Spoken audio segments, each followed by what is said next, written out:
안녕하세요. 좋아하는 북클럽입니다. 오늘 소개해드릴 책은요, 빅터 프랭클의 영혼을 치유하는 의사라는 책을 가져와 봤습니다. 빅터 프랭클은 많이들 알고 계시죠? 죽음의 수용소에서라는 책을 지으셨고, 로고테라피의 창시자이시죠. 많이 아시겠지만 그래도 짧게 빅터 프랭클에 대해서 소개 글을 읽어드리도록 하겠습니다. 1905년 오스트리아 빈에서 태어나 빈 대학에서 의학 박사와 철학 박사 학위를 받았다.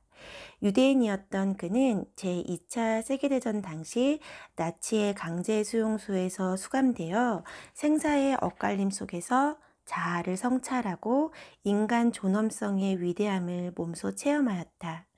이때의 경험을 바탕으로 인간을 자유와 책임 있는 존재로 파악한 독자적인 실존 분석의 틀을 세웠으며 프로이드의 정신분석과 아들러의 개인심리학에 이은 정신요법 제3학파라 불리는 로고테라피 학파를 창시했다. 빈 의과대학의 신경정신과 교수이자 미국 인터내셔널 대학에서 로고테라피를 가르쳤던 그는 전 세계 209개 대학에서 초청 교수로도 강의했다. 오스트리아 심리의학협회의 회장을 역임했으며 오스트리아 과학학술원의 명예회원이다. 그의 40권의 저서는 총 49개의 언어로 번역되었고 국내에 번역된 주요 저서로는 죽음의 수용소에서 삶의 의미를 찾아서, 의미를 향한 소리 없는 절규, 심리의 발견 등이 있다. 빅터 프랭클이 창시한 로고테라피는 저 또한 상담을 하면서 많이 이용하는 치료법이고요. 그리고 저도 이 로고테라피를 통해 삶의 의미와 가치를 발견하면서 새로운 삶을 살고 있다고 할까요? 로고테라피의 핵심 내용은 이렇죠. 상황은 우리가 바꿀 수 없으나 그 상황을 바라보는 태도, 그 상황에 대해서, 그 환경에 대해서 내가 어떻게 반응하냐에 따라서 인생이 달라진다는 거죠. 그 상황을 어떤 의미로 해석할 것이냐. 정말 인생은 해석이다. 이 말이 저도 제 인생을 살면서 가장 제 가슴에 중심으로 삼고 있는 말이거든요. 오늘 빅터 프랭클의 영혼을 치유하는 의사 이 책 중에서 정신의 저항력에 대해서 이 부분을 읽어드리려고 해요. 한번 들어보세요. 인간의 운명은 주로 세 가지 형태로 등장한다. 첫 번째는 탄들러가 신체적 운명이라고 칭한 소질이 그것이다. 두 번째는 외적 형편의 총합으로서 그의 상황이다. 그리고 첫 번째 소질과 두 번째 상황이 합쳐져서 인간의 조건을 이룬다. 이런 조건에 대해 사람은 태도를 갖는다. 그러한 태도는 자유로운 것이다. 태도가 자유롭다는 증거는 우리가 이런 도식의 시간적 차원을 포함시키자마자 전환이 등장하기 때문이다. 이런 전환은 시간 속에서 시간과 더불어 나타나는 태도의 변화를 의미한다.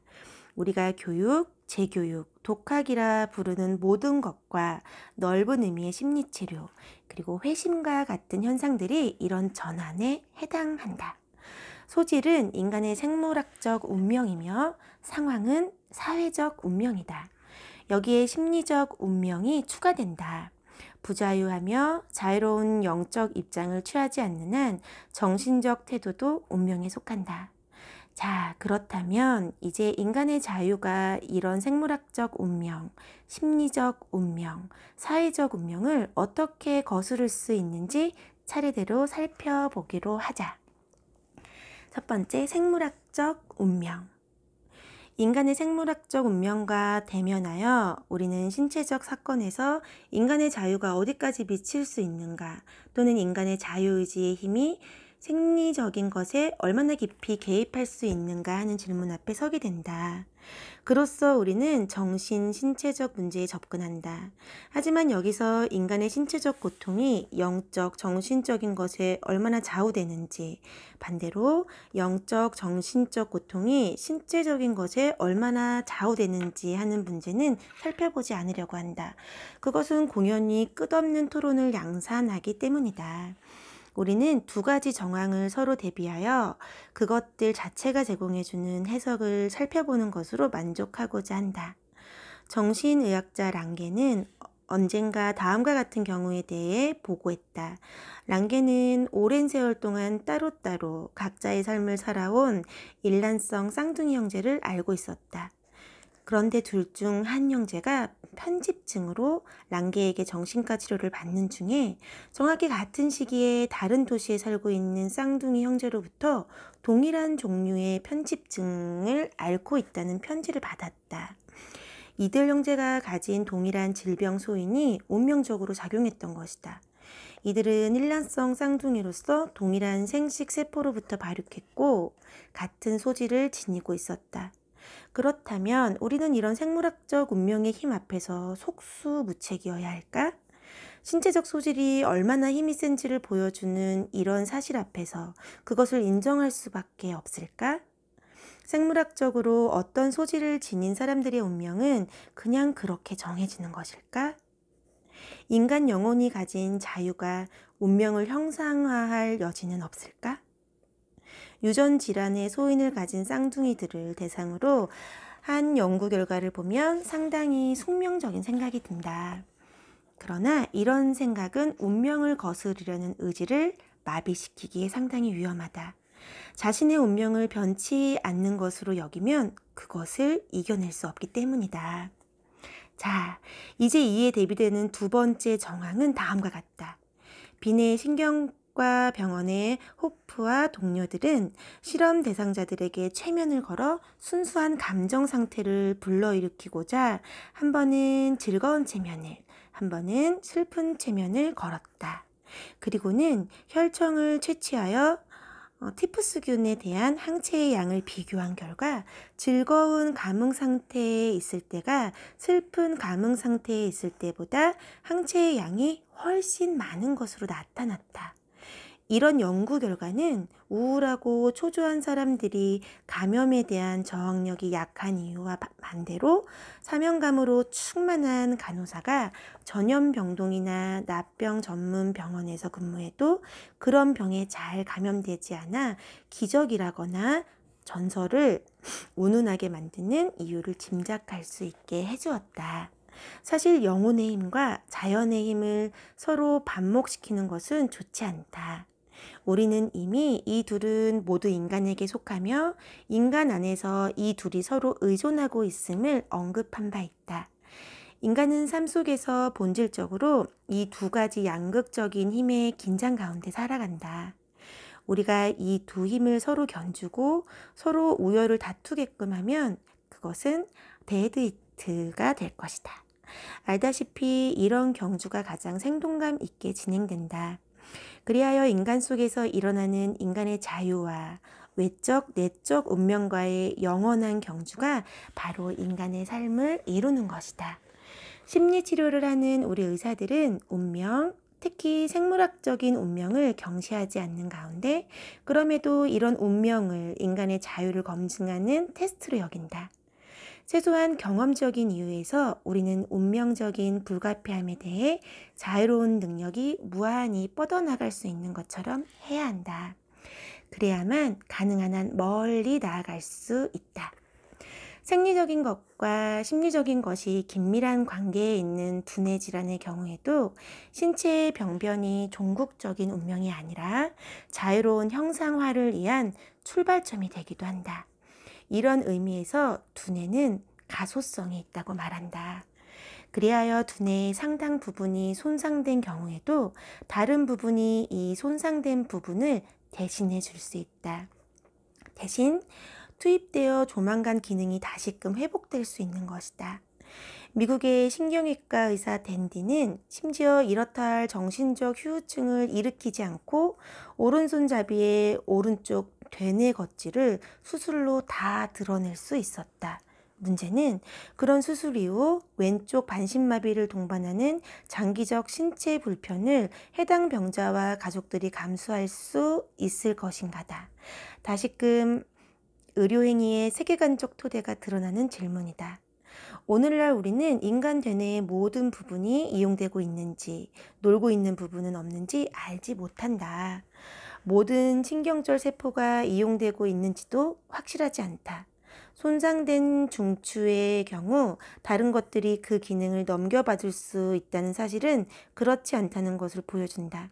무엇보다 최근의 연구 결과 개통 발생적 되뇌 발달은 도약적으로 일어나는 것으로, 즉 신경절 세포수가 점차적으로 늘어나는 것이 아니라 갑자기 2배씩 늘어나는 것으로 알려졌다.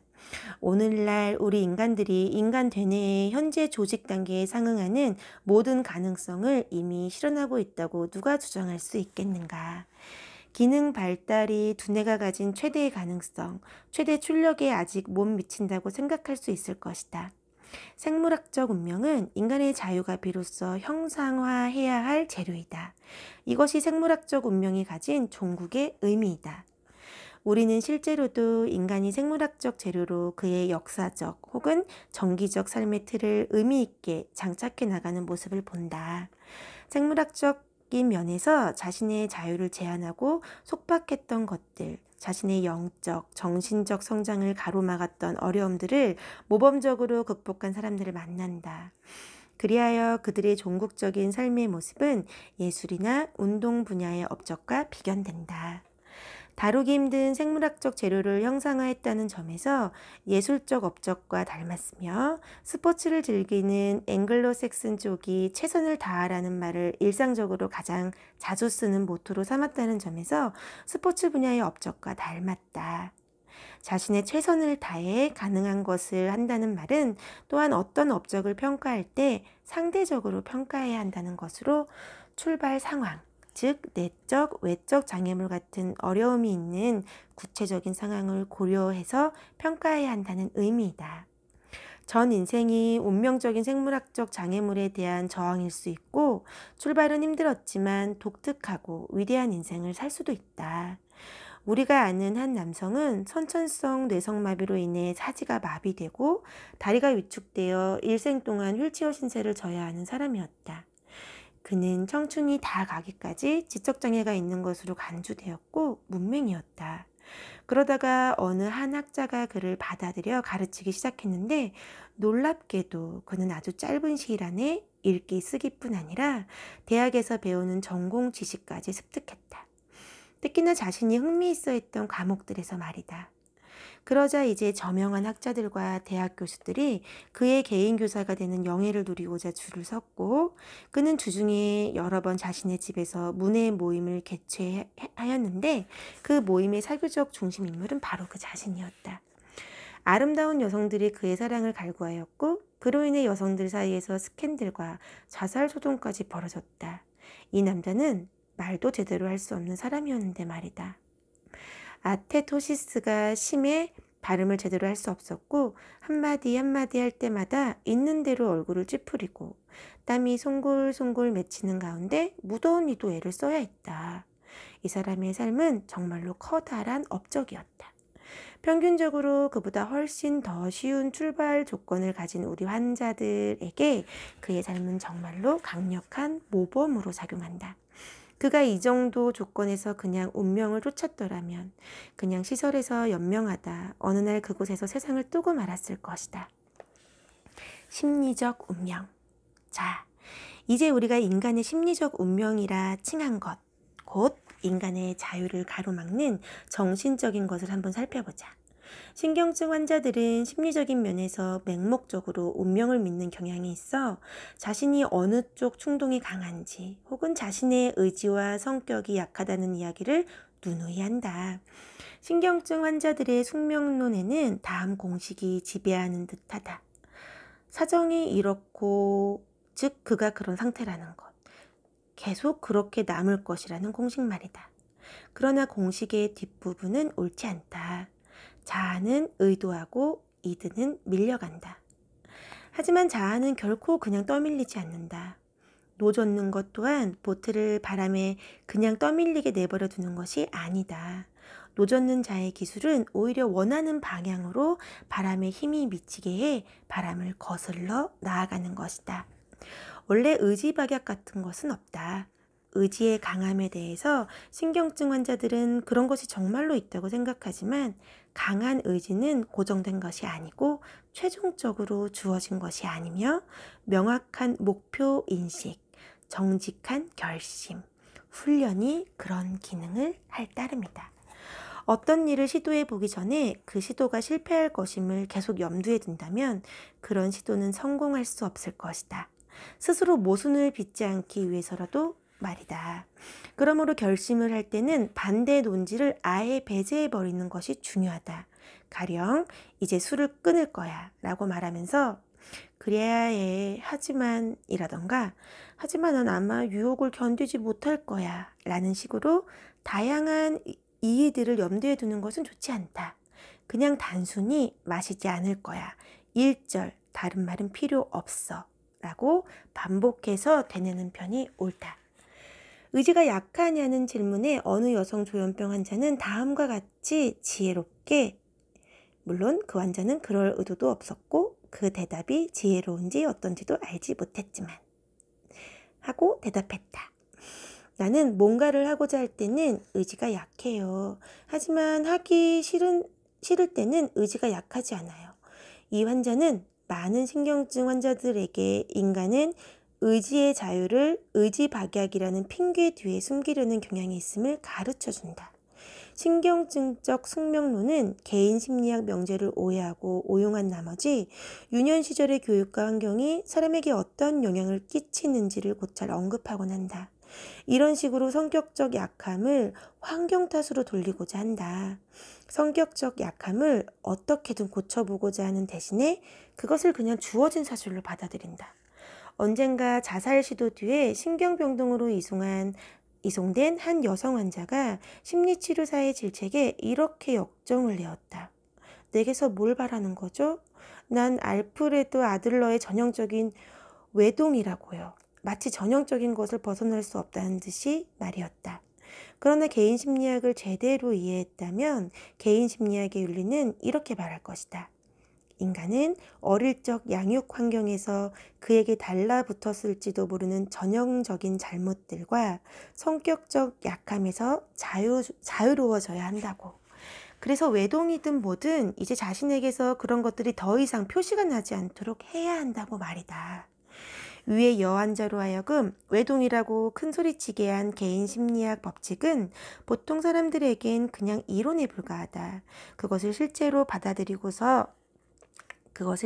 받아들이고자 할 때라야 그것은 실존적이고 실제적인 것으로 다가온다. 부모가 양육에 실패했다는 말은 변명이 되지 못한다. 오히려 자기 교육으로 상쇄해야 하는 것이다. 반면 신경증적 숙명론은 유일성과 일회성이 인간들에게 지우는 책임으로부터 도피한다. 신경증적 숙명론은 유형과 운명으로 도피한다. 그 유형이 인종이든 계급이든 중요하지 않다. 즉 그런 유형이 심리적 제약으로 이해되든 생물학적 제약으로 이해되든 사회적 제약으로 이해되든 중요하지 않은 것이다. 인간의 영적 태도는 신체뿐 아니라 정신에 대해서도 자유 여지를 가지고 있으므로 인간은 결코 심리적 운명에 맹목적으로 복종할 필요가 없다는 것은 정신질환에 대한 자신의 태도를 자유롭게 선택하는 것이 중요한 상황에서 명백하게 드러난다. 어느 여환자가 주기적으로 재발하는 내인성 우울증 때문에 입원 치료를 받고 있었다. 내인성이기에 약물 치료가 처방되었고 신체에 초점을 맞춘 치료가 진행되었다. 그러던 어느 날 담당 의사는 그녀가 상당히 격앙된 상태에서 우는 모습을 발견하였다.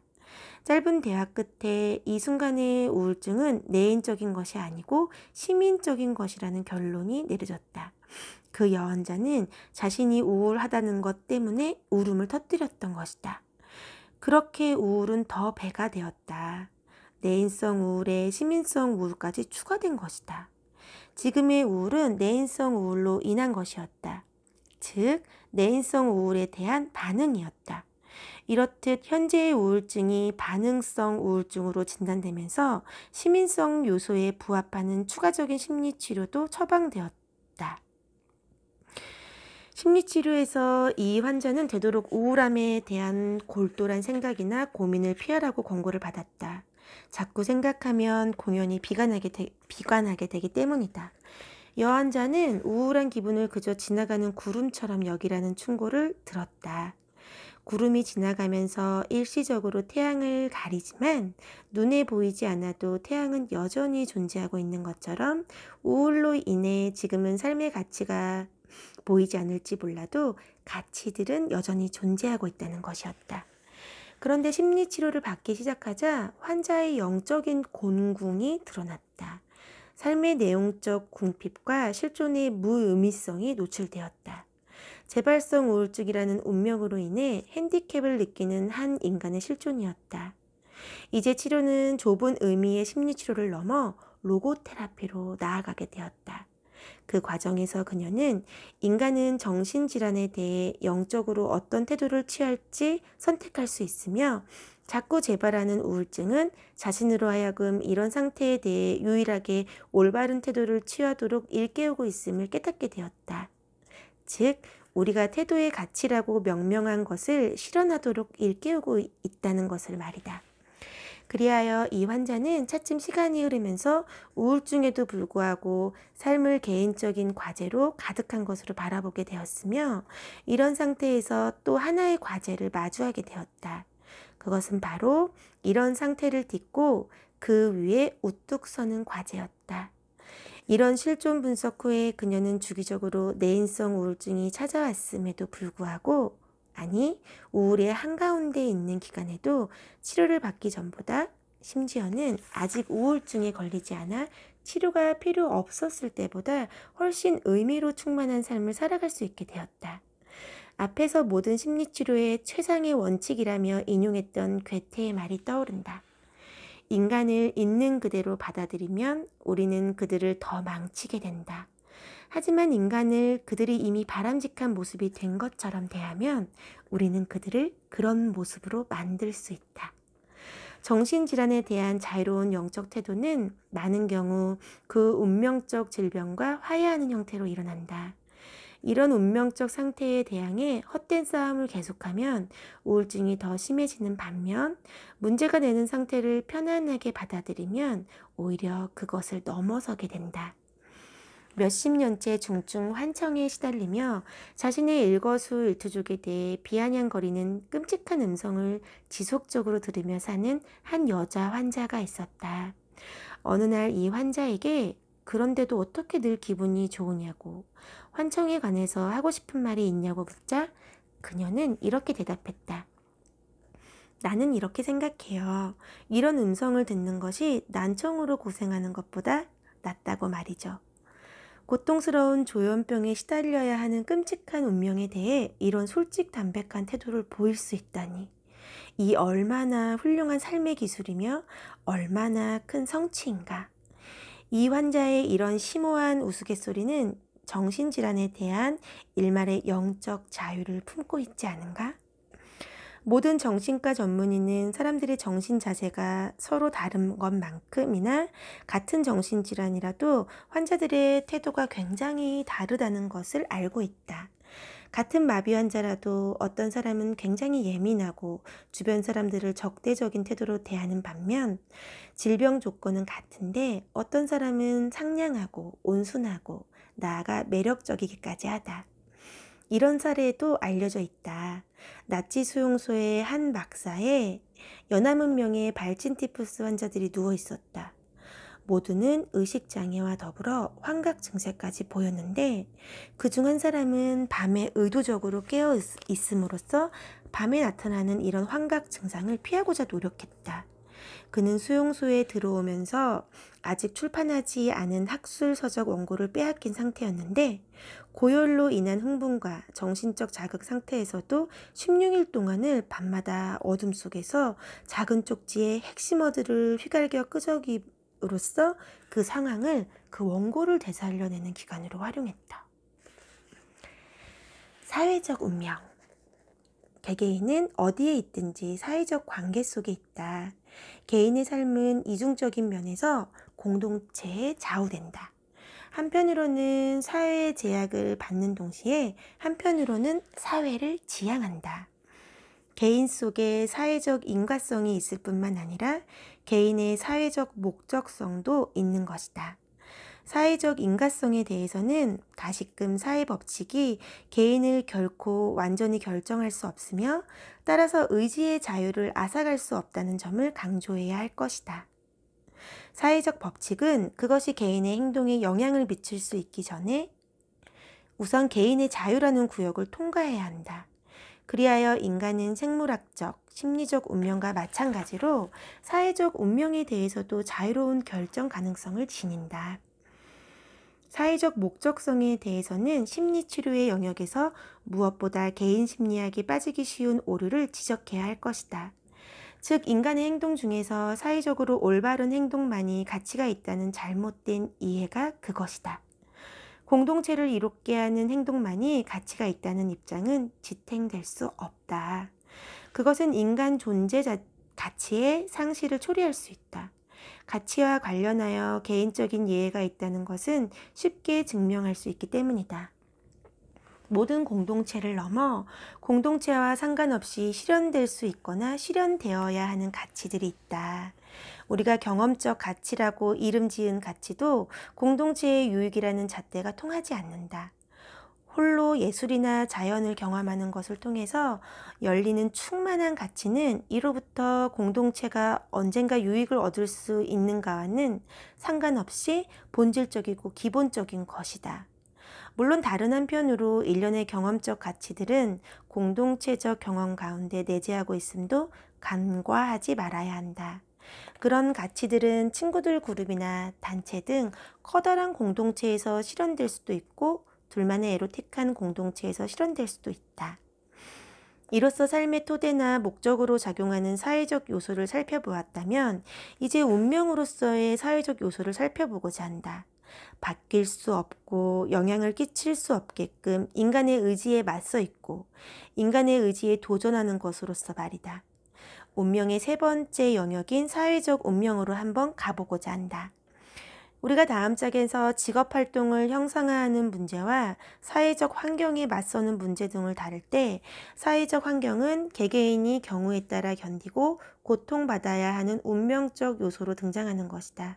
최근의 상황들은 사회적 형편으로 인한 고통을 다루는 심리학에 많은 연구 소재를 공급해 주었다.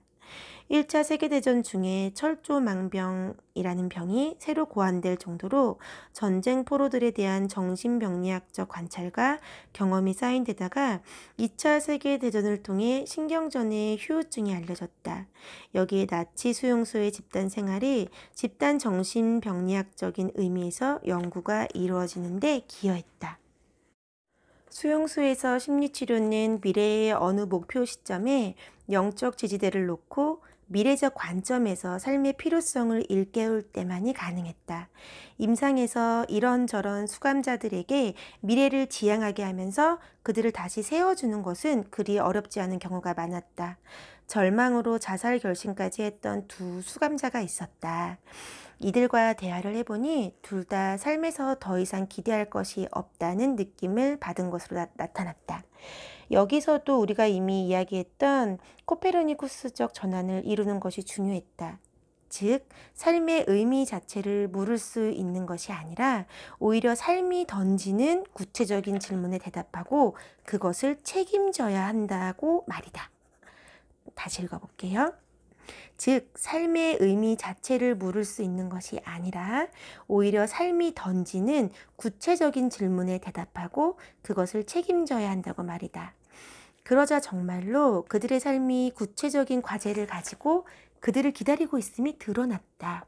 한 사람은 아직 끝내지 못한 지리학책 시리즈를 완성해서 출판해야 했고, 다른 한 사람은 그를 너무나 존경하고 사랑하는 딸이 외국에 있다고 했다. 한 사람에게는 해야 할 일이, 한 사람에게는 사람이 기다리고 있는 셈이었다. 그렇게 두 사람 모두 인생에서 누구도 대신해 줄 수 없는 그들만의 유일한 과제를 발견할 수 있었고, 이것이 고통 가운데서도 삶의 무조건적인 의미를 불어넣어 주었다. 한 사람은 학문적인 일에서 오로지 그만이 할 수 있는 일이 있었으며, 다른 한 사람은 사랑하는 딸에게 대체 불가능한 존재였다. 중요한 구절이라서 다시 한번 읽어볼게요. 그렇게 두 사람 모두 인생에서 누구도 대신해 줄 수 없는 그들만의 유일한 과제를 발견할 수 있었고, 이것이 고통 가운데서도 삶의 무조건적인 의미를 불어넣어 주었다. 한 사람은 학문적인 일에서 오로지 그만이 할 수 있는 일이 있었으며, 다른 한 사람은 사랑하는 딸에게 대체 불가능한 존재였다. 수용소에서 풀려난 수감자에게도 아직 정신적 돌봄이 필요하다. 해방된 것, 즉 갑작스럽게 풀려나고 정신적인 압박에서 해제된 것이 심리적으로 상당한 위험을 초래하기 때문이다. 이를 정신적인 잠수병에 비유할 수 있다. 이로써 우리는 수감자들의 심리학에서 다루어야 하는 마지막 단계인 세 번째 단계에 이르렀다. 풀려난 것에 대한 수감자들의 반응은 대략 다음과 같다.